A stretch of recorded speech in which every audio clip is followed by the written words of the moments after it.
kantoor, die Afrikaanse weergawe van The Office is amper hier en ek kon die eerste paar episodes kyk en ek moet sê, ek kon nie ophou lag nie.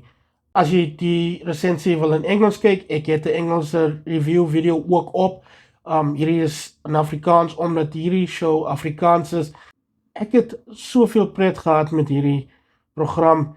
Ek het van die eerste tot die derde episode nie ophou lag nie. Die karakters is beslis pure Afrikaans, maar dit voel hulle is ook maar 'n verwerkings van die Amerikaanse of die Britse program. Die kantoor is wel in Afrikaans, maar die diversiteit van Suid-Afrika is ook in hierdie program. So daar is 'n karakter wat elkeen dalk in hulle kantore al raak geloop het.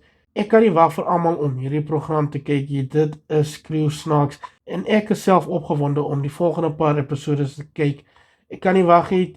Die eerste episode kom Sondag op, kyk net uit en daarna sal dit op Showmax uitkom op Dinsdag met 2 episodes. So as jy ook van The Office gehou het, maak nie saak of dit die Britse een of die Amerikaanse een is nie, glo ek, jy sal ook van die kantoor hou. Ek wil nie te veel sê nie, ek het 'n volle resensie geskryf wat jy wel op my webblad kan gaan lees. Of die komende naweek in die Republikein.